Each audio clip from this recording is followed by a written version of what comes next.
Hello friends, गोलारी books पर आप सभी का स्वागत है। आज हम बात करने जा रहे हैं एक ऐसी किताब की जो आज की भागदौड़ भरी और अशांत दुनिया में हमारे मन को शांति और स्पष्टता देने का रास्ता दिखाती है। यह किताब है 7 नियम एक शांत मन के लिए एक भ्रष्ट दुनिया में, 7 rules for a calm mind in a chaotic world, जिसे लिखा है अभिजीत मुखर्जी ने। आज की दुनिया में सबसे कीमती चीज क्या है? कुछ लोग कहेंगे पैसा, कुछ समय, तो कुछ रिश्ते। लेकिन अगर गहराई से सोचें तो असल में सबसे अनमोल है हमारा ध्यान।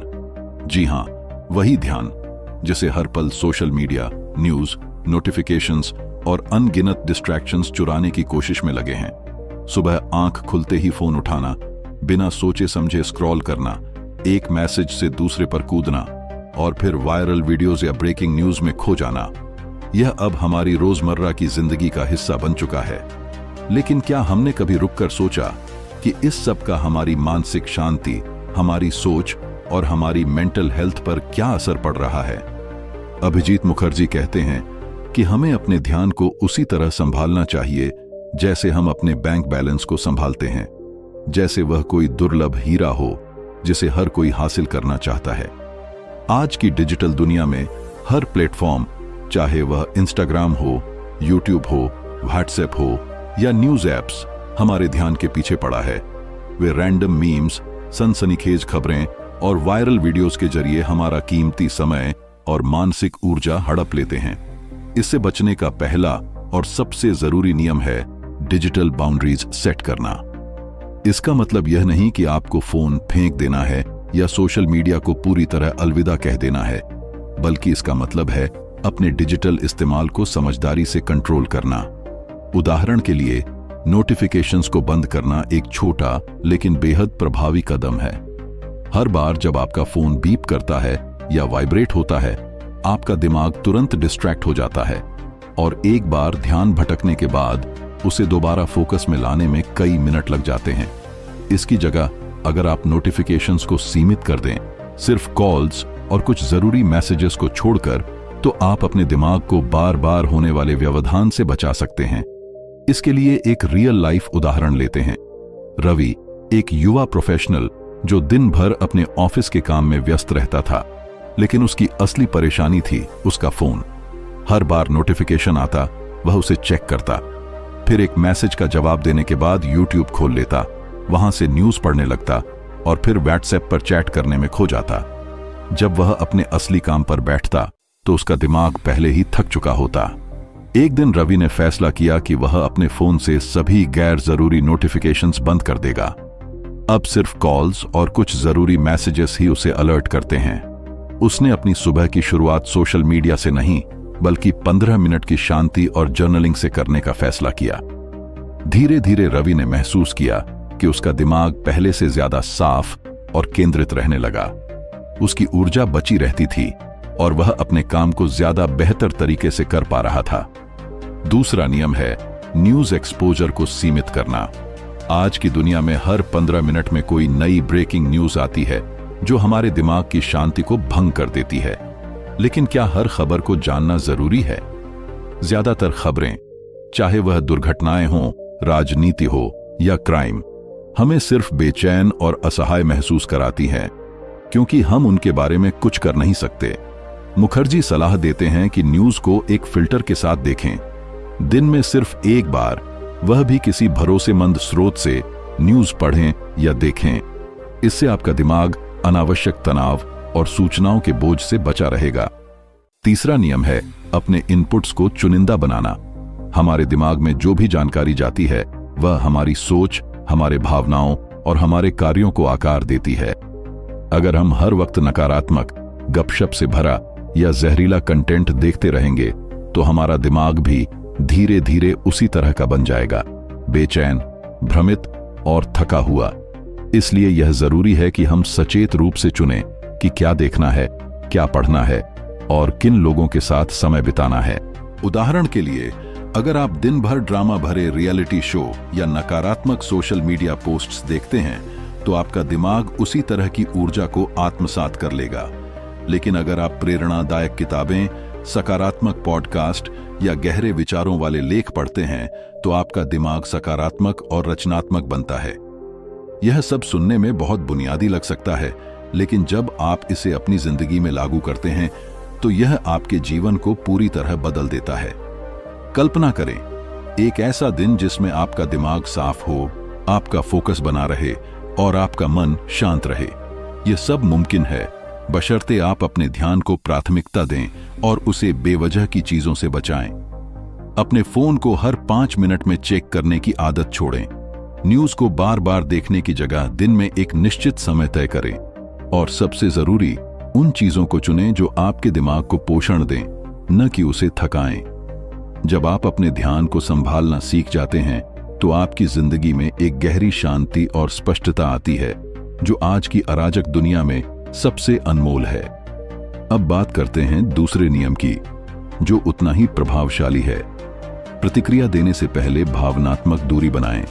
इसका मतलब है कि जब भी कोई स्थिति सामने आए, चाहे वह छोटी मोटी बहस हो, कोई कटु टिप्पणी हो या कोई चौंकाने वाली खबर, तुरंत प्रतिक्रिया देने की बजाय रुकें, थोड़ा सांस लें, सोचें और फिर जवाब दें।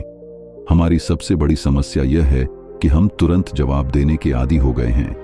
जैसे ही कुछ गलत होता है हम गुस्सा दिखाते हैं, तुरंत जवाब देते हैं या फिर कुछ ऐसा कह देते हैं जिसका बाद में हमें पछतावा होता है। इसके लिए एक छोटा सा उदाहरण लें। मान लीजिए आपका दोस्त आपसे कुछ कड़वा बोल देता है। आपका पहला रिएक्शन होता है उसे उसी भाषा में जवाब देना। लेकिन अगर आप सिर्फ 10 सेकंड रुक जाएं, एक गहरी सांस लें और सोचें, क्या उसने यह गुस्से में कहा? क्या इसका जवाब देना जरूरी है? तो शायद आप उस स्थिति को शांति से संभाल सकें। यह तकनीक प्राचीन स्टोइक दार्शनिकों की पसंदीदा थी। वे सिखाते थे कि किसी भी भावना को नियंत्रित करने का सबसे अच्छा तरीका है उसे पहले पहचानना और फिर उस पर सोच समझकर प्रतिक्रिया देना। इसके लिए एक और तकनीक है जिसे मनोविज्ञान में name it to tame it कहते हैं। जब भी कोई तीव्र भावना आए, गुस्सा, डर या दुख, तो उसे नाम दें।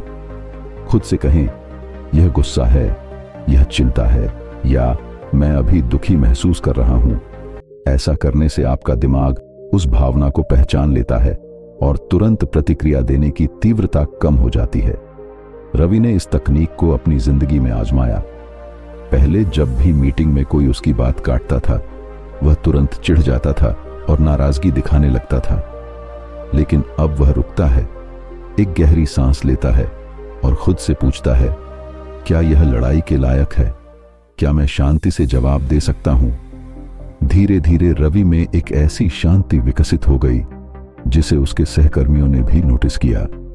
रुकने का मतलब यह नहीं कि आप कमजोर हैं या उदासीन हैं। इसका मतलब है कि आप अपने आप को और अपनी भावनाओं को स्थिति से ऊपर रख सकते हैं। आप अपनी भावनाओं के गुलाम नहीं, उनके मालिक हैं। इस नियम को और समझने के लिए एक और उदाहरण लें। मान लीजिए आप ट्रैफिक में फंस गए हैं और कोई अचानक आपकी गाड़ी के सामने कट मारता है। अगर आप तुरंत हॉर्न बजाकर चिल्लाने लगते हैं तो आपकी ऊर्जा और शांति दोनों बर्बाद हो जाएगी। लेकिन अगर आप एक पल रुककर सोचें, शायद सामने वाला जल्दी में है या तनाव में है, तो आप गुस्सा करने से बच सकते हैं। यही नियम हर रिश्ते में, दोस्ती में, शादी में या कामकाज में लागू होता है। भावनात्मक दूरी बनाना मतलब अपनी भावनाओं को दबाना नहीं है। इसका मतलब है उन्हें समझना, स्वीकार करना और फिर सोच समझकर प्रतिक्रिया देना। ये दोनों नियम, ध्यान की रक्षा करना और भावनात्मक दूरी बनाना, जब सही तरीके से अपनाए जाते हैं तो आपकी जिंदगी में एक बड़ा बदलाव लाते हैं। ध्यान की रक्षा करके आप डिस्ट्रैक्शन से बचते हैं और भावनात्मक दूरी बनाकर आप पछतावे से बचते हैं। ये दोनों मिलकर आपको एक ऐसा इंसान बनाते हैं जो न सिर्फ शांत रहता है बल्कि अपनी सोच, निर्णयों और रिश्तों में भी स्पष्ट रहता है। अगली बार जब आपका फोन बीप करे या कोई आपको गुस्सा दिलाए तो बस रुकें और खुद से कहें, मैं अपने ध्यान और अपनी भावनाओं का मालिक हूं, उनका गुलाम नहीं। यही वह माइंडसेट है जो एक शांत और उद्देश्यपूर्ण जिंदगी की शुरुआत करता है। अब तीसरे नियम पर चलते हैं। धीरे चलें, गहराई से जिएं। आज की दुनिया में सब कुछ तेजी से हो रहा है। लोग तेज चल रहे हैं, तेज खा रहे हैं, तेजी से निर्णय ले रहे हैं और तेजी से सोच रहे हैं। ऐसा लगता है जैसे जिंदगी एक रेस हो और अगर हम एक पल भी रुके तो पीछे छूट जाएंगे। लेकिन इस भागदौड़ में हम अपनी शांति, स्पष्टता और नियंत्रण खोते जा रहे हैं। मुखर्जी कहते हैं कि अगर आप सचमुच समझदारी और शांति से जीना चाहते हैं तो एक ही रास्ता है, जानबूझकर धीमा करना। धीमा करने का मतलब आलसी होना या समय बर्बाद करना नहीं है। इसका मतलब है अपने हर कदम को सचेत रूप से उठाना, हर पल को महसूस करना। सोचिए, जब आप जल्दबाजी में होते हैं तो कितनी बार गलतियां होती हैं। चाय गिर जाती है, कोई गलत बात कह देते हैं, जरूरी फाइल डिलीट हो जाती है या किसी का दिल दुखा देते हैं। फिर हमें पछतावा, तनाव और चिंता का सामना करना पड़ता है। यह सब इसलिए होता है क्योंकि हम बिना सोचे समझे जल्दबाजी में प्रतिक्रिया देते हैं। मुखर्जी कहते हैं कि जब आप जानबूझकर धीमा करना शुरू करते हैं, चाहे वह शारीरिक रूप से हो या मानसिक रूप से, तो आप अपने कार्यों का असली अर्थ समझने लगते हैं। उदाहरण के लिए, जब आप टहलते हैं तो अपने आसपास को देखें, पेड़, हवा, लोग। यह टहलना सिर्फ एक जगह से दूसरी जगह जाने का काम नहीं रहता, यह एक सचेत अनुभव बन जाता है। उस पल में आप पूरी तरह मौजूद होते हैं। यही मौजूदगी आपके मन को शांति देती है। हमारा दिमाग हमेशा भविष्य या अतीत में भटकता रहता है। क्या होगा, क्या हो गया, क्या छूट गया। लेकिन जब आप धीमा करते हैं तो आपका दिमाग स्वाभाविक रूप से वर्तमान में आता है। आप खाने का स्वाद महसूस कर पाते हैं, किसी की बात को ध्यान से सुन पाते हैं और अपने विचारों को समझ पाते हैं। पूजा नाम की एक लड़की की कहानी लें। पूजा हमेशा जल्दबाजी में रहती थी, खाना जल्दी खाती, चलते वक्त फोन पर बात करती और दूसरों की बात बीच में काट देती। उसकी जिंदगी में हमेशा तनाव रहता था क्योंकि उसे लगता था कि समय कम है और बहुत कुछ करना बाकी है। फिर उसने मुखर्जी का यह नियम पढ़ा, धीमा करें, नियत रोल हासिल करें। उसने अपनी गति को सचेत रूप से कम करना शुरू किया, खाने के समय फोन को दूर रखा और हर कौर का स्वाद लेना शुरू किया। टहलते वक्त उसने म्यूजिक या फोन के बजाय अपने आसपास को देखना शुरू किया। बातचीत में उसने दूसरों की बात पूरी होने तक इंतजार करना सीखा। शुरुआत में यह उसे अजीब लगा, लेकिन धीरे धीरे उसके अंदर एक गहरी शांति आने लगी। जब आप धीमे बोलते हैं तो आप सोच समझकर बोलते हैं। आपकी बातों का वजन बढ़ता है और सामने वाला आपको गंभीरता से लेता है। सबसे बड़ी बात, आप खुद अपनी बातों को महसूस करते हैं। यही धीमापन खाने, चलने और हर छोटे बड़े काम में लागू होता है। जब आप धीमे चलते हैं तो हर कदम को महसूस करते हैं और आपका दिमाग स्वाभाविक रूप से एक शांत अवस्था में चला जाता है। माइंडफुलनेस और चिंता का सीधा रिश्ता है। जितना ज्यादा आप वर्तमान में रहते हैं, उतनी ही कम बेचैनी महसूस करते हैं। अब सवाल यह है कि क्या हम अपनी व्यस्त जिंदगी में यह सब कर सकते हैं? जवाब है हां, बिल्कुल। लेकिन इसके लिए थोड़ा प्रयास चाहिए। धीमा करने का मतलब यह नहीं कि आप ऑफिस लेट पहुंचें या डेडलाइंस मिस करें। इसका मतलब है कि जिन चीजों में जल्दबाजी की जरूरत नहीं, उनमें शांति से रहें। उदाहरण के लिए, खाना खाते वक्त फोन की क्या जरूरत? शॉवर लेते समय गाने क्यों सुनने हैं? दोस्त से बात करते वक्त मल्टीटास्किंग क्यों? जब आप इन छोटे छोटे फैसलों को लेना शुरू करते हैं तो आपकी जिंदगी में एक नया संतुलन बनता है। न तो आप पीछे रहते हैं, न ही थकते हैं। आप उसी जगह पहुंचते हैं जहां बाकी लोग पहुंच रहे हैं, लेकिन एक शांत और स्पष्ट दिमाग के साथ। मुखर्जी कहते हैं कि धीमापन आपको गलतियों से बचाता है। आप परिस्थितियों को बेहतर ढंग से देख पाते हैं, लोगों को समझ पाते हैं और सोच समझकर निर्णय लेते हैं। इसके लिए रवि की कहानी को फिर से देखें। रवि एक तेज रफ्तार सेल्स जॉब में था। पहले वह हर कॉल में जल्दबाजी करता, क्लाइंट से जल्दी डील फाइनल करना चाहता। लेकिन इस नियम को अपनाने के बाद उसने धीमा करना शुरू किया। अब वह क्लाइंट्स की बात ध्यान से सुनता है, बीच बीच में रुकता है और पूरा ध्यान देता है। नतीजा, उसका आत्मविश्वास बढ़ा और उसकी सेल्स भी। धीमेपन का एक और फायदा है कि आप अपने शरीर और मन की भाषा को सुन पाते हैं। आजकल लोग इतनी तेजी से भाग रहे हैं कि उन्हें पता ही नहीं चलता कि वे थक गए हैं, उनका दिमाग ओवरलोड हो चुका है या उन्हें भावनात्मक ब्रेक चाहिए। लेकिन जब आप धीमा करते हैं तो आप अपने अंदर झांक पाते हैं। आपको समझ आता है कि आपको आराम चाहिए, कनेक्शन चाहिए या बस थोड़ी शांति। इस धीमेपन में एक खास गरिमा है। जो लोग शांत और धीमी गति से चलते हैं उनमें एक अलग तरह की गहराई और समझदारी दिखती है। वे दुनिया के अराजक माहौल में भी अपनी शांति बनाए रखते हैं। हमने हमेशा सुना है कि टाइम इज मनी, लेकिन मुखर्जी कहते हैं कि समय से ज्यादा कीमती है आपका ध्यान और आपकी शांति। और यह तभी संभव है जब आप अपनी गति को खुद नियंत्रित करना सीखें। इस नियम को अपनाने के लिए कुछ आसान कदम हैं। सुबह जल्दी उठें ताकि आपको जल्दबाजी न करनी पड़े। खाना धीरे धीरे खाएं और उसका स्वाद महसूस करें। टहलते वक्त फोन न देखें। बातचीत में दूसरों को टोकने से बचें।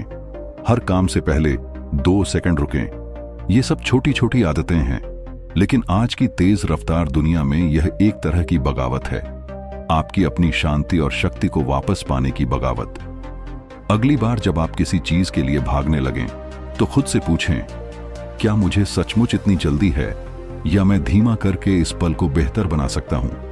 जब आप यह सवाल बार बार पूछने लगते हैं तो आपको समझ आता है कि जिंदगी की असली खूबसूरती गति में नहीं बल्कि गहराई और जागरूकता में है। यही धीमे जीने का रहस्य है। धीरे चलें, गहराई से जिएं और हर पल को सचमुच महसूस करें। यही नियंत्रण की शुरुआत है और यहीं से एक शांत मन की यात्रा शुरू होती है। अब चौथे नियम पर चलते हैं। अपने सामाजिक दायरे को छोटा और सार्थक बनाएं। आपने कभी सोचा कि इतने सारे लोगों से घिरे होने के बावजूद हम अंदर से अकेला क्यों महसूस करते हैं? या दिन भर लोगों से बात करने के बाद भी मन शांत क्यों नहीं होता? इसका जवाब साफ है। हमने अपने सामाजिक दायरे को बिना सोचे समझे इतना बड़ा कर लिया है कि उसमें असली कनेक्शन की जगह सतही शोर ने ले ली है। मुखर्जी कहते हैं कि अगर आप सच्ची शांति चाहते हैं तो अपने सामाजिक दायरे को छोटा करें, लेकिन उसे मजबूत और सार्थक बनाएं। क्वांटिटी नहीं, क्वालिटी मायने रखती है। आज की डिजिटल दुनिया में हम सोशल मीडिया पर हजारों लोगों से जुड़े हैं, लेकिन असल जिंदगी में शायद ही 2-3 लोग हों जिनसे हम दिल खोलकर बात कर पाएं। यह सामाजिक अव्यवस्था, सोशल क्लटर, हमारी मानसिक शांति की सबसे बड़ी दुश्मन है। सोशल क्लटर का मतलब है वे लोग जो आपकी जिंदगी में सिर्फ शोर पैदा करते हैं, जिनसे बात करके ना आपको सुकून मिलता है, न प्रेरणा, बस औपचारिकताएं निभाई जाती हैं या पुरानी आदत के चलते कनेक्शन बना रहता है। इससे होता क्या है? आप हर किसी को खुश करने की कोशिश में लगे रहते हैं, हर मैसेज का जवाब देते हैं, हर न्योते पर विचार करते हैं और हर बात का जवाब ढूंढते रहते हैं, सिर्फ इसलिए कि वे लोग आपके दायरे में हैं। मुखर्जी सलाह देते हैं कि इन सतही रिश्तों को धीरे धीरे कम करें। इसका मतलब यह नहीं कि आप असभ्य हो जाएं या सबको नजरअंदाज करें। इसका मतलब है अपनी भावनात्मक ऊर्जा को समझदारी से निवेश करना। जैसे हम अपने पैसे को सोच समझकर खर्च करते हैं, वैसे ही हमें अपने समय, ध्यान और ऊर्जा को भी चुनिंदा लोगों पर लगाना चाहिए। एक उदाहरण लें। मान लीजिए आपके पास 20 लोग हैं जो कभी कभार मैसेज करते हैं, कभी गपशप करते हैं, कभी शिकायत, कभी काम की बात। आप हर बार जवाब देते हैं क्योंकि आपको लगता है कि जवाब न देना असभ्यता होगी। लेकिन ऐसी बातचीत के बाद आप कैसा महसूस करते हैं? ज्यादातर समय थका हुआ, ऊबा हुआ या चिढ़ा हुआ। दूसरी तरफ अगर आप अपने 2 करीबी दोस्तों के साथ गहरी बातचीत करते हैं तो आप ऊर्जावान और स्पष्ट महसूस करते हैं। क्यों? क्योंकि वहां सतहीपन नहीं बल्कि विश्वास और आपसी देखभाल है। इसलिए जरूरी है कि आप सचेत रूप से तय करें कि आपकी भावनात्मक ऊर्जा किन रिश्तों में जानी चाहिए। जिन लोगों से आपको सिर्फ ड्रामा, गपशप या भ्रम मिलता है, उनसे धीरे धीरे दूरी बनाना आपके मानसिक सुकून के लिए जरूरी है। इसमें अपराध बोध महसूस करने की भी जरूरत नहीं, क्योंकि सीमाएं बनाना स्वार्थीपन नहीं बल्कि आत्म देखभाल है। मुखर्जी एक और महत्वपूर्ण बात बताते हैं, गपशप से दूरी बनाएं। गपशप यानी दूसरों की जिंदगी में ताक झांक करना, उनकी बुराई करना या उनके फैसलों पर आलोचना करना। जब आप ऐसी बातचीत में फंसते हैं तो आपका दिमाग लगातार दूसरों की कहानियों में उलझा रहता है। धीरे धीरे आपका मन नकारात्मकता से भर जाता है। गपशप में ऐसा लगता है कि आप अपडेटेड हैं, कनेक्टेड हैं, लेकिन असल में आप भावनात्मक रूप से थक रहे होते हैं। रवि की कहानी फिर से देखें। रवि पहले हर सोशल इवेंट में जाता था, हर ग्रुप चैट में सक्रिय रहता था और हर किसी की बात में शामिल होता था। लेकिन उसे एहसास हुआ कि इससे उसका दिमाग शांत होने की बजाय और ज्यादा उलझ रहा था। उसने अपने सामाजिक दायरे का ऑडिट किया। उसने देखा कि कुछ लोग सिर्फ शिकायत करते हैं, कुछ नकारात्मकता फैलाते हैं और कुछ सिर्फ काम निकलवाने के लिए जुड़ते हैं। रवि ने धीरे धीरे ऐसे लोगों से दूरी बनाना शुरू किया। अब उसका दायरा छोटा है, सिर्फ 3-4 करीबी दोस्त और कुछ मेंटर्स, लेकिन ये रिश्ते गहरे और सार्थक हैं। अब रवि अपने काम पर ज्यादा फोकस कर पाता है, उसकी ऊर्जा स्थिर रहती है और उसे लोगों के बीच रहकर भी अकेलापन महसूस नहीं होता। इस प्रक्रिया में सबसे जरूरी है आत्म जागरूकता। आपको खुद से पूछना होगा कि किन लोगों से बात करने के बाद आप हल्का महसूस करते हैं और किन से बात करने के बाद तनाव, भ्रम या अपराध बोध होता है। जिन लोगों के साथ हर बातचीत थकाने वाली लगती है, वे आपके मानसिक स्पेस के लिए हानिकारक हो सकते हैं। हमारी संस्कृति में यह धारणा है कि जितने ज्यादा लोग हमारे साथ हों, उतनी ज्यादा हमारी जिंदगी रोचक होगी। लेकिन सच्चाई यह है कि ज्यादा लोग मतलब ज्यादा शोर, और जब बाहर का शोर बढ़ता है तो अंदर की आवाज दब जाती है। यही वजह है कि कई लोग मेडिटेशन करने के बावजूद बेचैन रहते हैं, क्योंकि उनके दिमाग में दूसरों की अपेक्षाएं, बातचीत और आलोचनाएं गूंज रही होती हैं। मुखर्जी सुझाव देते हैं कि कुछ चुनिंदा लोग अपने करीबी दायरे में रखें, जिनसे आप सच्चा कनेक्शन महसूस करते हों, जिनसे बात करना थेरेपी की तरह लगे, जिनके साथ समय बिताना बिना तनाव के हो। ऐसे रिश्तों में आपको न तो दिखावा करना पड़ता है, न ही प्रदर्शन, बस एक ईमानदार मौजूदगी होती है। साथ ही यह भी जरूरी है कि आप खुद भी दूसरों के लिए ऐसा ही इंसान बने, बिना गपशप, बिना ड्रामे। ऐसा व्यक्ति जिससे मिलने के बाद सामने वाला शांत और स्पष्ट महसूस करे। सामाजिक शांति सिर्फ लेने से नहीं, देने से भी बनती है। डिजिटल दुनिया में भी यही नियम लागू होता है। हर किसी को फॉलो करना, हर पोस्ट पर प्रतिक्रिया देना, हर बहस में कूद पड़ना, यह सब आभासी सामाजिक अव्यवस्था पैदा करता है। सोशल मीडिया डिटॉक्स एक प्रभावी तरीका है अपने डिजिटल दायरे को रीसेट करने का। सिर्फ उन लोगों को फॉलो करें जिनसे आपको सकारात्मकता, सीख या प्रेरणा मिलती है। बाकी चीजों को अनफॉलो या म्यूट करना कोई गलती नहीं, यह आपकी शांति के लिए जरूरी है। जब आपका सामाजिक दायरा साफ और सार्थक होता है तो आपकी ऊर्जा बिखरती नहीं। आप अपने काम, अपनी भावनाओं और अपनी प्रगति पर ज्यादा ध्यान दे पाते हैं।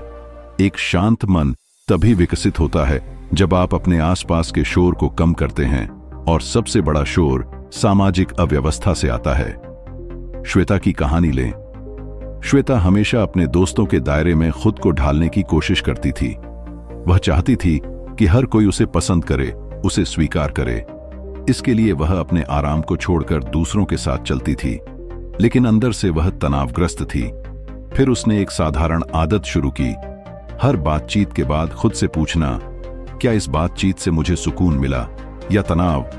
धीरे धीरे उसने अपनी सीमाएं बनानी शुरू की। अब वह सिर्फ उन लोगों से नियमित रूप से जुड़ती है जिनसे उसे भावनात्मक समर्थन और सकारात्मकता मिलती है। उसका मूड स्थिर है, उसका फोकस बेहतर है और उसका आत्मसम्मान मजबूत है। लोग अक्सर सोचते हैं कि किसी को छोड़ देना या नजरअंदाज करना मतलब दूसरों को गलत समझना, लेकिन मुखर्जी कहते हैं कि जो लोग आपके स्पेस और शांति को समझते हैं, वे आपके फैसलों को भी समझेंगे, और जो नहीं समझते, उनका आपके दायरे में होना जरूरी नहीं। शांति कोई विलासिता नहीं, यह आपकी जरूरत है, और सामाजिक स्पष्टता उस शांति का पहला कदम है। जितना ज्यादा आप सतही रिश्तों को कम करेंगे, उतना ज्यादा आपके पास खुद के लिए जगह बनेगी, सोचने की, सांस लेने की और बढ़ने की। अगली बार जब फोन बजे, कोई नया न्योता आए या कोई अनावश्यक बातचीत शुरू हो, तो रुकें और सोचें, क्या यह बातचीत मेरी शांति के लायक है? अगर जवाब नहीं है, तो आप खुद को विनम्रता से दूरी बनाने, सीमाएं तय करने और अपने मन को अव्यवस्थित होने से बचाने की इजाजत दे सकते हैं। कम लोग, सच्चे लोग, साफ लोग, यही असली सामाजिक संपत्ति है। और जब आपका दायरा ऐसा हो, तो दुनिया चाहे कितनी भी अराजक क्यों ना हो, आपका आंतरिक संसार हमेशा शांत और संतुलित रहेगा। यही मुखर्जी का संदेश है। बाहर का शोर कम करें ताकि अंदर की शांति सुनाई दे। 5वां नियम है, सालों में सोचें, घंटों में नहीं। आज की दुनिया में सब कुछ तुरंत चाहिए। तुरंत कॉफी, तुरंत जवाब, तुरंत नतीजे, तुरंत सफलता। ऐसा लगता है कि अगर आज कुछ हासिल नहीं किया तो कल हम पीछे रह जाएंगे। लेकिन यही सोच हमें बेचैन, परेशान और मानसिक रूप से थका हुआ बनाती है। मुखर्जी कहते हैं कि अगर आप सचमुच एक शांत, संतुलित और सार्थक जिंदगी चाहते हैं तो आपको अपने सोचने के तरीके को बदलना होगा।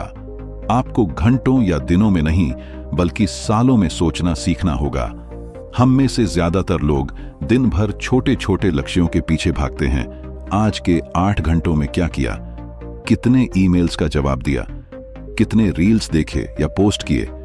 लेकिन हम यह भूल जाते हैं कि जिंदगी सिर्फ एक दिन या एक हफ्ते की कहानी नहीं, यह एक लंबा सफर है और इसकी असली खूबसूरती तभी दिखती है जब हम इसे लंबे दृष्टिकोण से देखते हैं। जब आप हर असफलता को एक छोटी अवधि की नाकामी की तरह देखते हैं तो वह भारी लगती है। लेकिन अगर आप उसे 5 या 10 साल की यात्रा का एक छोटा सा हिस्सा मानते हैं तो वह असफलता एक सीख बन जाती है। उदाहरण के लिए, अगर आप किसी इंटरव्यू में असफल हो जाते हैं या किसी प्रोजेक्ट में देरी हो जाती है और आप तुरंत प्रतिक्रिया देते हैं तो आप तनाव में आ जाते हैं। आपको लगता है कि आपकी मेहनत बेकार गई, आप बदकिस्मत हैं या जिंदगी आपके खिलाफ है। लेकिन अगर आप 5 साल के नजरिए से सोचें तो शायद आपको एहसास हो कि यह असफलता आपको एक बेहतर अवसर की ओर ले जा रही थी। मुखर्जी कहते हैं कि हमें अपनी जिंदगी को छोटी समय इकाइयों में नहीं बल्कि बड़े परिप्रेक्ष्य में देखना चाहिए। जब आप हर दिन को सिर्फ काम, नतीजों और परिणामों के आधार पर मापते हैं तो आपका दिमाग स्वाभाविक रूप से बेचैन और अधीर हो जाता है। लेकिन जब आप जिंदगी को 5, 10 या 20 साल के ढांचे में देखते हैं तो आप शांत महसूस करते हैं। आप चीजों को धीरे धीरे और स्वाभाविक रूप से सामने आने का समय देते हैं। अंकित की कहानी लें। अंकित एक स्टार्टअप शुरू करना चाहता था, लेकिन उसे हमेशा लगता था कि मार्केट में बहुत प्रतिस्पर्धा है, लोग तेजी से बढ़ रहे हैं और उसके पास संसाधन कम हैं। उसका हर दिन इस तनाव में बीतता था कि वह कितना पीछे है। फिर किसी ने उसे मुखर्जी का यह नियम बताया, सालों में सोचें, घंटों में नहीं। अंकित ने अपनी सोच बदली। उसने हर दिन के तनाव को एक बड़ी यात्रा के छोटे से गड्ढे की तरह देखना शुरू किया। वह अपने प्रयासों को निरंतर रखता, लेकिन नतीजों के लिए अधीर नहीं होता। 3 साल बाद उसका स्टार्टअप एक स्थिर व्यवसाय बन गया और वह खुद भी पहले से ज्यादा संतुलित और शांत इंसान बन चुका था। जब आप सालों में सोचते हैं तो आप धैर्य सीखते हैं। आप जल्दबाजी में फैसले नहीं लेते, तुरंत प्रतिक्रिया नहीं देते, बल्कि सोच समझकर जवाब देते हैं। इसका सीधा असर आपकी निर्णय लेने की क्षमता पर पड़ता है। आप आवेगी फैसले नहीं लेते, दूसरों से अपनी तुलना नहीं करते और हर छोटी समस्या को जिंदगी मौत का सवाल नहीं मानते। इससे आपकी भावनात्मक सेहत बेहतर होती है और मानसिक स्पष्टता बढ़ती है। हमारी संस्कृति ने हमें सिखाया है कि हर दिन कुछ बड़ा करना चाहिए, उत्पादक होना चाहिए, नतीजे देने चाहिए। लेकिन मुखर्जी याद दिलाते हैं कि कुछ चीजों को बढ़ने में समय लगता है। जैसे एक पेड़ को बड़ा होने में सालों लगते हैं, वैसे ही एक मजबूत व्यक्तित्व, एक सार्थक करियर और एक अर्थपूर्ण जिंदगी बनाने में भी समय लगता है। अगर आप हर दिन उस पेड़ को उखाड़कर उसकी जड़ें चेक करेंगे कि वह कितना बढ़ा, तो वह कभी बढ़ेगा ही नहीं। ज्यादातर लोग छोटी अवधि में अटके रहते हैं। आज क्या करना है, कल क्या नतीजा आएगा, इस हफ्ते क्या हासिल होगा। लेकिन जब आप लंबे समय में सोचते हैं तो आपके सवाल बदल जाते हैं। मैं अगले 5 साल में कैसा इंसान बनना चाहता हूं? मैं कौन सी स्किल 3 साल तक अभ्यास कर सकता हूं ताकि वह मुझे मास्टर बना दे? मेरे रिश्ते 10 साल बाद कैसे दिखने चाहिए? ये सवाल आपको गहराई से सोचने के लिए मजबूर करते हैं। आप तुरंत इनाम के पीछे भागना छोड़कर सार्थक प्रगति की ओर बढ़ते हैं। नैना की कहानी लें। नैना हर चीज में पूर्णता चाहती थी। अगर किसी काम में देरी होती तो वह खुद को दोष देती, तनाव में आ जाती और कई बार काम छोड़ देती। लेकिन जब उसने लंबे समय का नजरिया अपनाया तो उसने खुद से कहा, यह यात्रा एक दिन या एक महीने की नहीं, यह सालों की प्रक्रिया है। अब वह हर कदम का आनंद लेती है, हर गलती को सीख की तरह देखती है और खुद को बढ़ने का समय देती है। उसकी चिंता काफी कम हो गई है और वह अब ज्यादा आत्मविश्वास और शांति महसूस करती है। हमें यह समझना होगा कि प्रगति हमेशा दिखाई नहीं देती।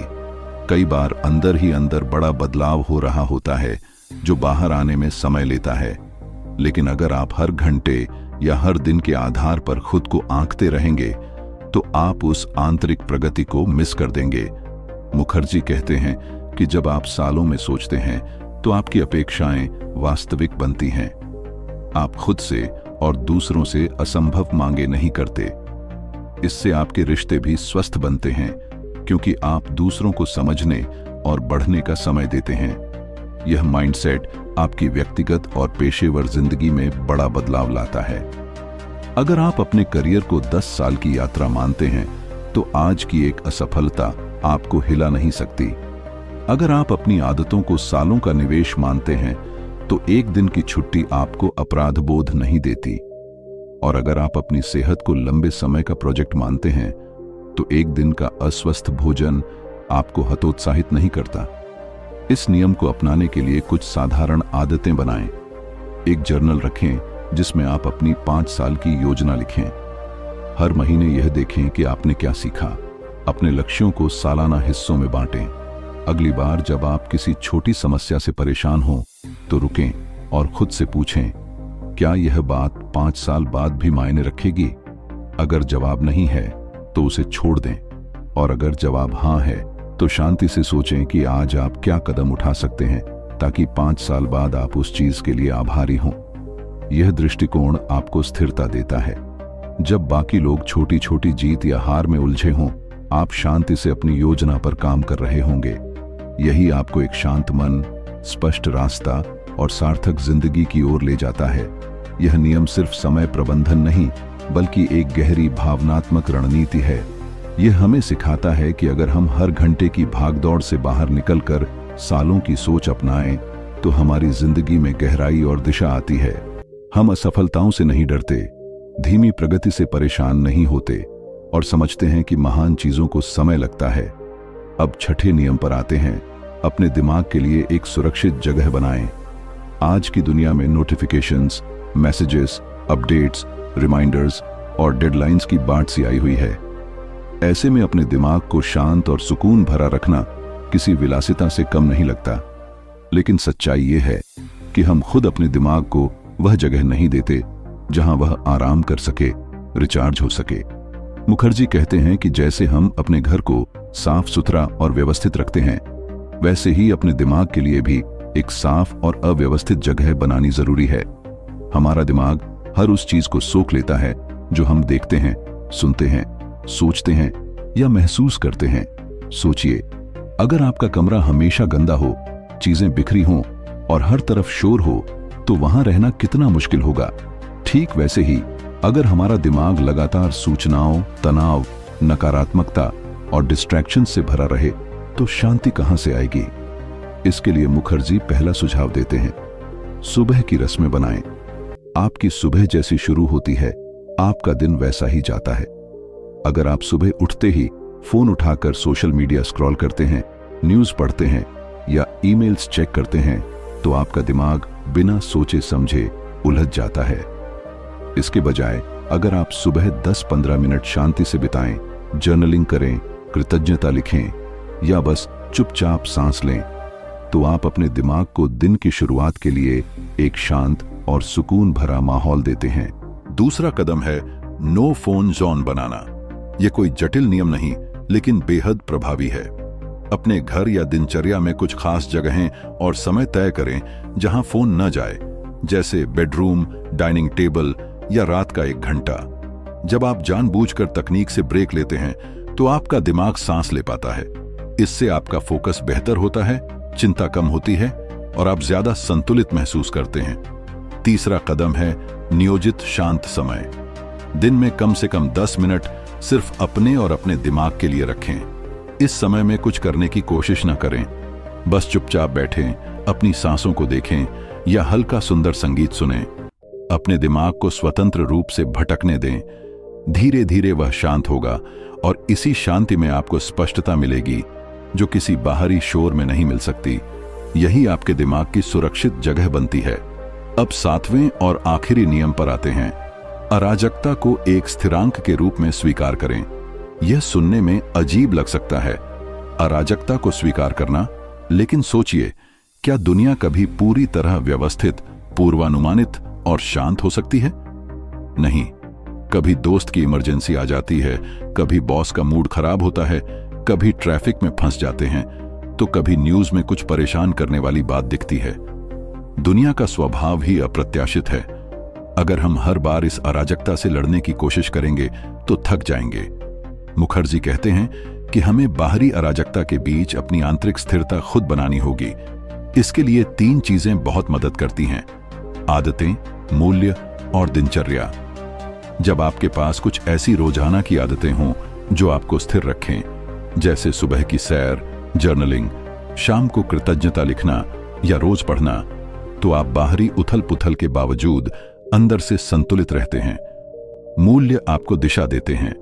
जब कोई मुश्किल या अप्रत्याशित स्थिति आती है तो आप अपने मूल्यों को देखकर फैसला कर सकते हैं कि क्या करना है। उदाहरण के लिए, अगर आपका मूल्य दयालुता है तो किसी के बुरे बर्ताव का जवाब आप उसी तरह नहीं देंगे। आप अपनी आंतरिक शांति को प्राथमिकता देंगे और दूसरों के अराजकता में नहीं बहेंगे। रोजाना की दिनचर्या भी आपके दिमाग को स्थिरता देती है। जब आपका दिन एक निश्चित ढांचे में चलता है, जैसे सुबह ध्यान, दिन में काम और रात को चिंतन, तो आप बाहरी दुनिया के उतार चढ़ाव से कम प्रभावित होते हैं। इसके लिए रवि की कहानी को फिर देखें। जब रवि ने अपनी दिनचर्या में सुबह की शांति, नो फोन जोन और शाम को चिंतन को शामिल किया, तो उसने देखा कि वह पहले से ज्यादा स्थिर और केंद्रित रहने लगा। बाहरी दुनिया में चाहे कितना भी शोर हो, ऑफिस की डेडलाइंस, ट्रैफिक या न्यूज, रवि का दिमाग अब उस शोर से प्रभावित नहीं होता। उसने अराजकता को स्वीकार करना सीख लिया और अपनी आंतरिक शांति को प्राथमिकता दी। इन 7 नियमों का सार यह है कि शांति कोई ऐसी चीज नहीं जो अपने आप मिल जाए। यह एक सचेत प्रयास है, एक ऐसी कला है जिसे आपको हर दिन अभ्यास करना पड़ता है। अपने ध्यान की रक्षा करें, अपनी भावनाओं को समझें, धीमे चलें, अपने सामाजिक दायरे को साफ करें, लंबे समय में सोचें, अपने दिमाग के लिए सुरक्षित जगह बनाएं और अराजकता को स्वीकार करें। ये छोटे छोटे कदम मिलकर आपकी जिंदगी को बदल सकते हैं। तो फ्रेंड्स, यह थी 7 नियम एक शांत मन के लिए एक भ्रष्ट दुनिया में की समरी। अगर आपको यह समरी पसंद आई तो गोल्लारी बुक्स के न्यूज़लेटर को सब्सक्राइब करें, हमारी मेंबरशिप लें या हमें यूपीआई के जरिए सपोर्ट करें। हमें कमेंट में बताएं कि आपको यह समरी कैसी लगी और कौन सा नियम आप अपनी जिंदगी में आजमाने जा रहे हैं। आइए आज से एक छोटा सा कदम उठाएं। शायद सुबह 10 मिनट की शांति से शुरुआत करें, या अपने फोन की नोटिफिकेशंस बंद करें, या किसी सतही रिश्ते से दूरी बनाएं।